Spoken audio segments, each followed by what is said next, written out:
감사합니다.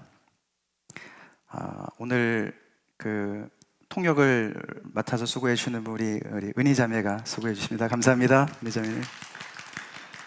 네, 우리 본문은 창세기 2장 7절부터 9절, 15절부터 18절까지로 이렇게 신묘막측 인간 창조, The Creation of Man, Fearfully and Wonderfully Made라는 제목으로 말씀 같이 나누겠습니다. 다 같이 우리 편한 언어로 같이 읽겠습니다. 시작. 여호와 하나님이 땅에 진흙으로 사람을 지으시고 생기를 그 코에 불어넣으시니 사람이 생명이 되니라. 여호와 하나님이 동방의 에덴에 동산을 창설하시고 그 지으신 사람을 거기 두시니라. 여호와 하나님이 그 땅에서 보기에 아름답고 먹기에 좋은 나무가 나게 하시니 동산 가운데는 생명나무와 선악을 알게 하는 나무도 있더라. 여호와 하나님이 그 사람을 이끌어 에덴 동산에 두어 그것을 경작하며 지키게 하시고 여호와 하나님이 그 사람에게 명하여 이르시되 동산 각종 나무의 열매는 내가 임으로 먹되 선악을 알게 하는 나무의 열매는 먹지 말라. 내가 먹는 날에는 반드시 죽으리라 하시니라.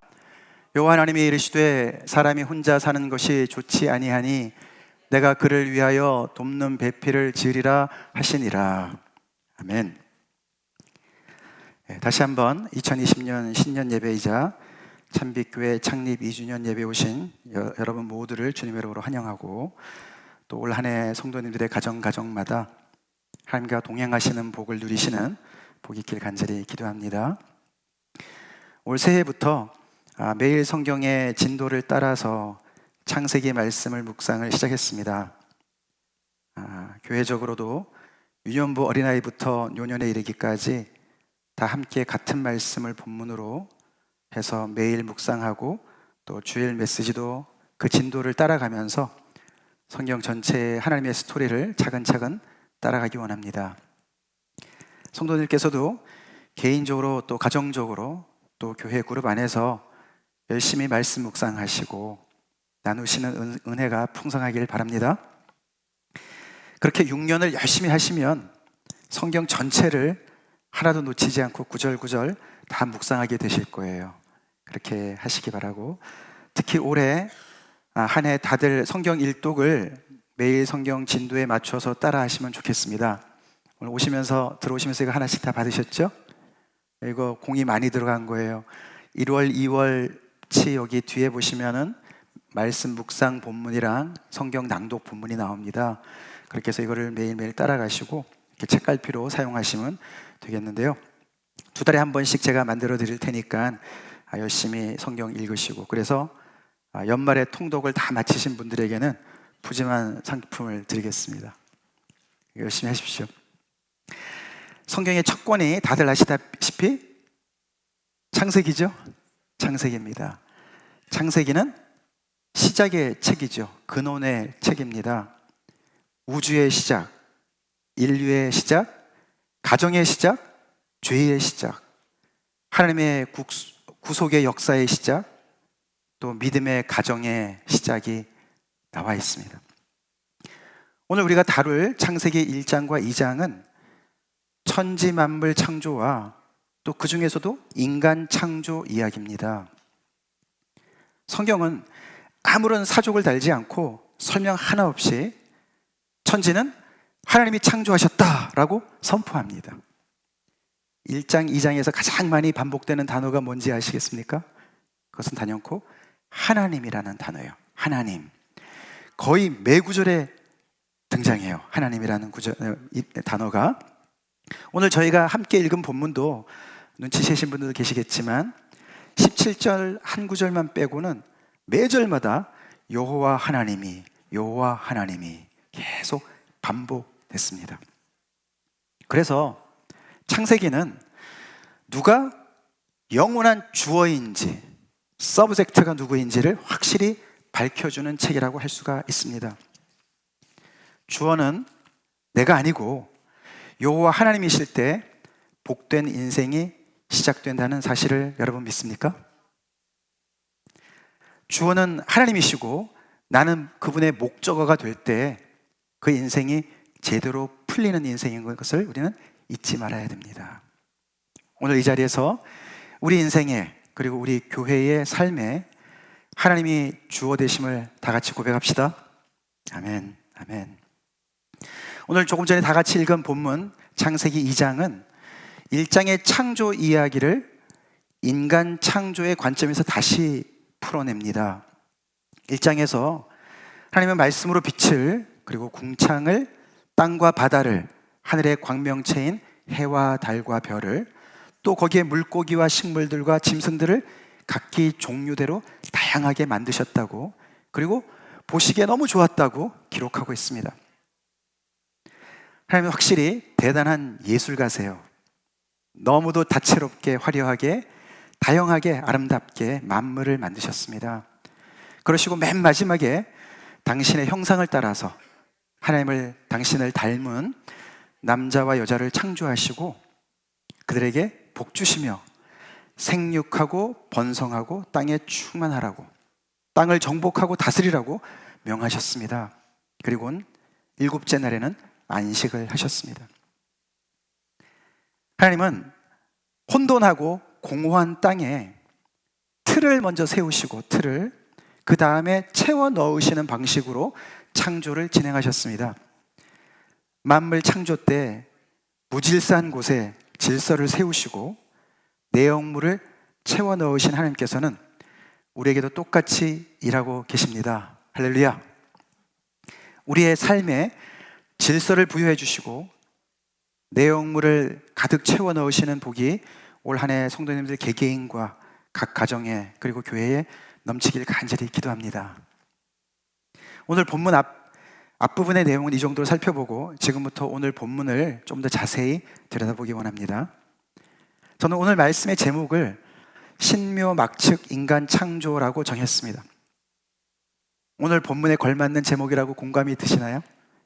신묘막측 인간 창조. 본문을 들여다보면 볼수록 우와, 이런 감탄사가 나옵니다. 인간이 이렇게 오묘한 존재구나. 내가 그렇게 신묘막측한 하나님의 걸작품이구나 라고 알게 되는 것이죠. 우리 옆에 계시는 분들과 이미 새해 인사하셨겠지만 같이 좀 인사를 나눌까요? 옆에 계신 분들 보시고, 당신은 하나님의 신묘막측한 걸작품입니다 해봅시다. 당신은 하나님의 신묘막측한 걸작품입니다. 새해 축복 이런 것보다 더 큰 게 없죠. 여러분 정말 믿습니까? 그렇게? 성경이 그렇게 얘기하고 있습니다. 우리 믿어야 되겠습니다. 오늘 몇 절 안 되는 본문 속에 인간의 존재를 명확히 3가지로 제시하고 있습니다. 다들 아시다시피 인간에 대한 철학적 고찰은 인간 역사만큼이나 오래된 주제 아닙니까? 그렇게도 알다가도 모를 애매모호한 주제인데 성경은 매우 간단하게 정의하고 있어요. 인간의 본질을. 이것이 인간의 존재야, 이것이 인간 존재의 실체야, 아주 자신 있게, 아주 간단하고 단순하게 선언합니다. 선포합니다. 먼저 우리가 7절에서 여호와 하나님이 땅의 흙으로 사람을 지으시고 생기를 그 코에 불어넣으시니 사람이 생명이 되니라. 이 말씀에서 보면 인간은 땅의 흙과, 땅에서 흙과 하나님의 생기의 조합으로 이루어진 생명, 즉 생명체라고 진술합니다. 즉 인간은 복합체인 거예요. 복합체예요. 땅의 일부와 하나님의 생기의 만남이에요. 하나님은 인간을 창조하실 때 마치 조각가처럼 일하셨어요. 여러분들도 훌륭한 조각물을 몇 개 정도는 알고 계시죠? 오늘 제가 이것을 위해서 우리 굉장히 비싼 모델을 한 분 모셨습니다. Paul, can you come? Thank you. 우리 모델인데요. 대단한 모델이. 여기 와서 주세요. 네, 우리의 아주 귀한, 아주 핸섬한 우리 청년. 자, 우리 여기 돈 많이 주고 빌려왔는데요. 우리 이제 모델이 포즈를 취할 거예요. 그러면 이게 무슨 조각물인지를 맞히는 게임입니다. 이 맞추시는 분들한테 오늘 점심을 맛있게 드실 수 있도록. 자, 우리 1번 해보겠습니다. 우리 성문이가 한번 해볼까? 자, 누구죠? 생각하는 사람, 로댕에 생각하는 사람. 와, 너무 쉬운가 봐요. 잘 하셨어요. 두 번째로는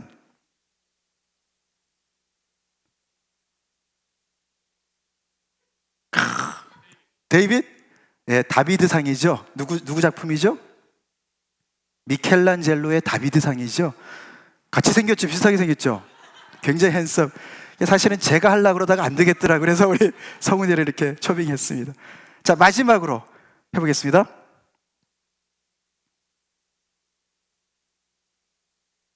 어려우신. 이건 한국에 있습니다. 이순신 장군. 맞습니다. 맞습니다. 잘했죠? 박수, 박수. 땡큐, 성훈. 자, 훌륭한 조각가들은 손재주로만 조각하지는 않습니다. 그렇죠? 그들은 그것에 자신의 혼을 쏟아넣습니다. 하지만 그렇다고 그것에 생기를 불어넣어 생명체가 되도록 하지는 못합니다. 이순신 장군 계속 그러고 서 있는 거예요. 그렇죠? 다비드상도 그래요. 너무나 살아있는 것 같지만 살아있진 않아요.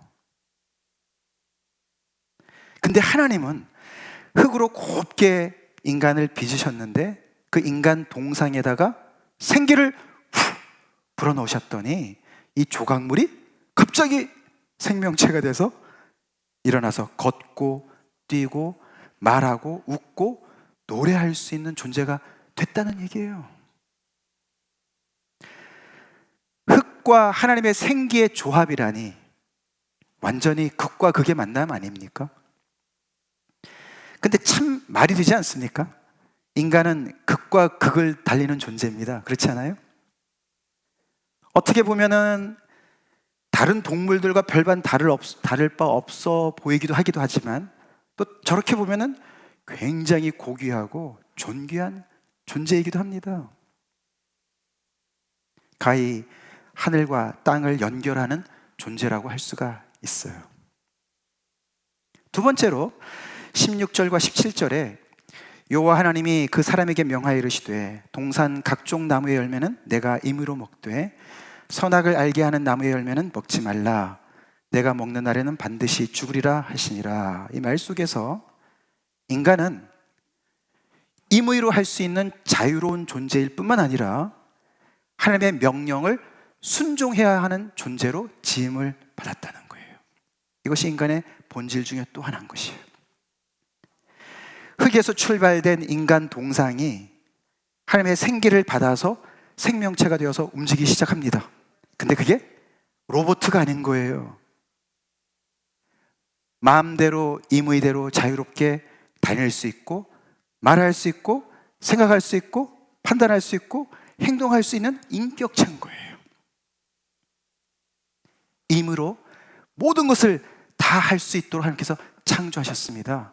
딱 하나의 조건을 가지시고 제한 조건을 가지시고 하나만을 제외하고 그게 바로 선악을 알게 하는 나무의 열매는 먹지 말라. 왜냐하면 그것을 먹는 순간에 죽게 되기 때문에. 그가 죽을까봐 염려해서 사랑해서 하는 말인 거예요. 위협하는 말이 아닌 거예요. 그것을 먹게 되면은 흙과 생기의 이 신비한 복합체로 지음을 받은 신비한 존재의 모습이 상실되기 때문에 그것에만은 손을 뻗어서 먹지 말라고 하나님께서 당부하신 것입니다. 무슨 뜻일까요? 이것을 간단하게 표현한다면요, 하나님의 머리 꼭대기 위에 올라가지 말아라, 그런 뜻이에요. 아무리 인간이 신묘막측하게 지음을 받은 피조물이라 할지라도 창조주가 될 수가 없는 것이에요. 크리에이션은 절대로 크리에이터가 될 수가 없는 것이에요. 다른 말로 표현한다면 아들이 아무리 성장한다 하더라도 아버지를 넘어설 수가 없어요. 아버지는 영원히 아버지예요. 이렇게 자유와 순종의 공존을 보면 하나님이 꿈꾸시는 인간과의 관계를 엿볼 수가 있습니다. 그것은 자유롭고 순종적인 부모 자식 간의 사랑의 관계였어요. 흙과 생기의 공존이 극과 극이듯이 여기서도 자유와 순종 또한 극과 극의 만남으로 보이지 않습니까? 그 조화는 사랑을 떠나서는 불가능한 조화예요. 순종해야 될 명령이 있는데, 제약이 있는데 자유라고요? 자유라면 제한이 없어야 될 것 같지 않습니까? 그래서 많은 인간들은 하나님의 존재를 자신의 자유를 박탈하는 폭군으로 오해하곤 합니다. 그렇게 스스로 선악을 분별하는 자리에 앉아서 피조물과 자신을 부정하고, 피조된 자신을 부정하고 스스로 하나님인 양 높여서 하나님 노릇을 하는 잘못을 저지르는 것이죠. 근데 그 결과는 하나님의 경고대로 죽음입니다. 죽음은 육신의 죽음도 의미하지만 더 본질적으로 극과 극의 조화 연합체의 붕괴를 말하는 것이에요. 그 신비로움이 사라지는 것이에요. 그래서 흙으로 치우치고 자유를 넘어 방종으로 치우칩니다. 하나님의 생기를 상실합니다. 순종의 아름다움을 헌시작처럼 경멸하고 버립니다. 그것이 죽음의 전조이자 자체입니다. 사실 17절의 하나님의 명령은 그의 인간 창조 목적과 직결된 것이었습니다. 하나님께서는 인간을 만드실 때 목적을 가지시고 지으셨어요. 그게 8절과 15절에 나오는데, 여호와 하나님이 동방의 에덴에 동산을 창설하시고 그 지으신 사람을 거기에 두시니라. 15절에 여호와 하나님이 그 사람을 이끌어 에덴 동산에 두어 그것을 경작하며 지키게 하시고, 한마디로 그를 동산지기로 창조하셨다는 것이죠. 하나님의 형상으로 지음을 받은 존재로, 즉 하나님의 대리 통치자로 하나님께서 그의 피조 세계를 맡기신 거예요. 사명을 맡기신 거예요. 그 사명을 감당함에 있어서 조금 전에 읽었던 17절, 선악을 알게 하는 나무의 실과는 먹지 말라라는 명령은 필수적인 것이었습니다. 이런 맥락에서 볼 때 선악의 판단을 최종 보스이신 하나님께 맡겨드리는 것은 너무나 지당한 욕일 수밖에 없죠. 마지막으로 세 번째로 18절에서 여호와 하나님이 이르시되 사람이 혼자 사는 것이 좋지 아니하니 내가 그를 위하여 돕는 배필을 지으리라 하시니라. 이 구절에서 보면은 인간은 혼자가 아닌 우리, 너와 나가 함께 있는 우리라는 공동체로 지음을 받았다는 것입니다. 18절부터 25절까지 인류 최초의 가정 아담과 하와 이야기가 나오는데요, 그것은 단순히 한 가정 이야기가 아닙니다. 그것은 인간의 사회적 본질을 보여주는 것이에요. 18절에 혼자 사는 것이 좋지 아니하니라는 표현이 나오는데, 창세기에서 앞에서 읽어보신 분들 아시지만 계속 하나님께서 좋았더라고 말씀하셨는데, 여기서 갑자기 부정적인 얘기가 나옵니다. 좋지 않다라는 표현이 나옵니다. 이 말은 단순히 독신으로 사는 것이 좋지 않다라는 말이 아니에요. 혼자 사는 것, 독신, 그 말은 인간은 혼자서 외딴 섬처럼 살 수 없다는 말이에요. 독신으로 살아도 사랑하고 보듬어주는 공동체가 있으면 돼요. 가정은 하나님의 놀라운 축복입니다. 맞습니까? 대답이 맞나요? 네. 하나님의 가족인 교회도 놀라운 축복입니다. 맞습니까? 대답이 좀 아멘. 하지만 홀로 있는 나와 서로 다른데 함께하는 우리는 흙과 하나님의 생기만큼이나 자유와 순종의 만큼이나 극과 극의 만남인 것 또한 우리는 알아야 돼요. 알아야 돼요. 이것을 우리가 음악에 비유해서 말씀을 드린다면요, 독주와 합주로 생각해 볼 수가 있어요. 솔로와 앙상블로 생각해 볼 수가 있습니다. 혼자 연주할 때는 틀려도 잘 모를 때가 있습니다. 혼자 흥에 겨워서 즐길 수도 있습니다. 하지만 합주를 하게 되면 이야기가 달라집니다. 불협화음이 들립니다. 상대 소리가 거슬립니다. 내 소리만 맞는 것 같습니다. 근데 절대음에 맞춰보니 내 악기가 틀린 음을 낼 때가 있는 거예요. 내가 박자를 무시하고 들어갈 때도 있는 거예요. 그만큼 혼자 있을 때와 함께 있을 때 그렇게 어려운 것입니다. 극과 극이에요. 남자와 여자가 극과 극이듯이요, 나와 우리는 극과 극에 있습니다. 하나님의 은혜가 아니고서는 하나가 될 수 없습니다. 하나님은 왜 아담에게 돕는 배필을 주셨을까요? 네, 그를 괴롭히라고 주신 것이 아니죠? 아니죠? 아닙니다. 그와 하나를 이루어 하나님께서 주신 사명을 온전히 풍성히 감당하도록 선물로 주셨어요. 그것도 사명과 연결된 것입니다. 그래서 아담은 하와를 보자마자 이는 내 뼈 중에 뼈요 살 중에 살이라 하고 외쳤어요. 마찬가지입니다. 하나님은 왜 우리에게 가정을 주셨나요? 하나님은 왜 우리에게 교회를 주셨나요? 우리를 괴롭히려고요? 아니죠. 가끔 혼자가 더 좋게 느껴질 때가 있습니다. 가족들 안에서도 교회 안에서도 괴로울 때가 있죠. 그래도 하나님은 우리를 사랑해서 주신 줄로 믿습니다. 믿습니다.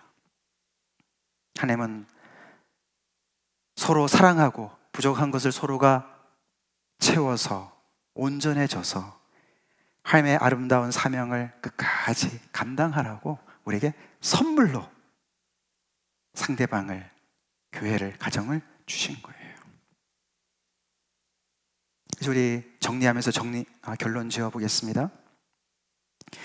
이 짧은 몇 구절 안에서 우리는 인간 본질의 깊은 차원을 들여다볼 수가 있었습니다.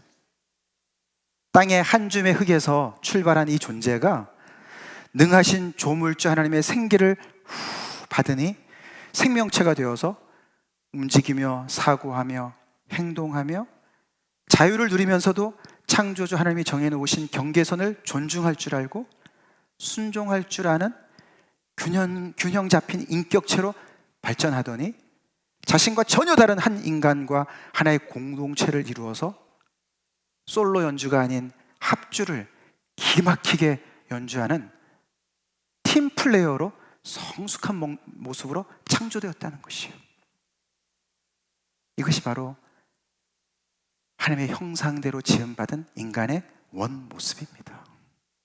너무나 신묘막측하지 않습니까? 이 모습이 온전히 회복되길 간절히 축원합니다. 첫 사람의 모습, 첫 가정 공동체의 모습과 오늘날 인류의 모습에는 사뭇 거리가 많이 느껴지죠? 거리감이 많이 느껴집니다. 우리 안에, 인류 안에 죽음의 그림자가 서려 있기 때문에 그렇습니다. 망가진 모습이죠. 그래서 하나님은 당신의 아들 예수를 이 땅에 보내셨습니다. 할렐루야. 망가진 하나님의 이 걸작품을 온전히 회복하시기 위해서 당신의 아들을 보내신 것이에요. 예수님은 이 땅에 계실 때 부활 후에 제자들을 만나신 자리에서 그들에게 평강을 비시면서 그들을 향하여 숨을 내쉬며 이르시되 성령을 받으라 라고 말씀하시는 게 요한복음 20장에 기록되어 있습니다. 그러면서 그들을 마치 하나님께서 원창조하시듯이 그들을 재창조하셨습니다. 그렇게 함으로 인해서 구약의 에스겔의 그 본 환상, 골짜기에 가득한 마른 뼈가 사방에서 불어오는 생기로 말미암아 다시 살아나서 큰 군대가 되는 그 환상이 성취된 줄로 믿습니다. 아멘. 그리고 무엇보다도 하나님은 그 일을 지금도 우리 가운데서 행하고 계십니다. 할렐루야.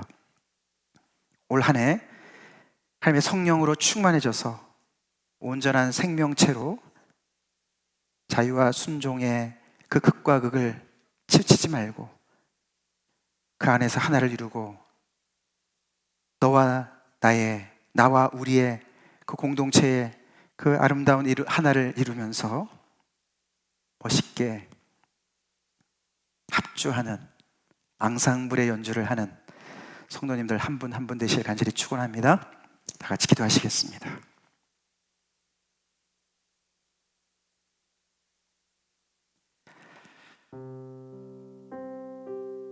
새해 첫 주일 예배입니다. 말씀입니다.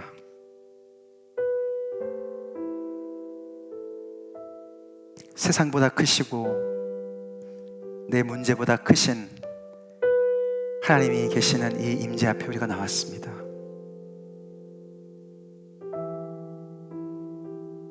우리를 이렇게 선한 목적과 기막힌 솜씨로 이렇게 아름답게 신묘막측하게 우리를 지으셨습니다. 하나님이 그만 그 딱 하나를 탐내고 그만 대가가 왜 이렇게 큰지요. 예수 믿는 우리들 함께 모여있는 이 교회도 우리가 용서받은 죄인들이라 우리 안에도 시끄럽습니다. 서로가 힘들 때가 많이 있습니다. 가정도 그렇습니다. 그러나 오늘 이 말씀을 통해서 하나님의 영으로 충만해지면 이 극과 극의 만남이 온전한 조화를 이룰 수 있고 그 신비로움이 우리 안에, 우리의 생명 안에, 우리의 가정 안에, 우리 개개인의 삶에 풍성해질 수 있다는 소망이 넘치지 않습니까? 그 능하신 하나님의 손 아래 우리를 온전히 맡겨드립시다. 그런 기도합시다. 다 같이 기도하시겠습니다. 하나님 아버지,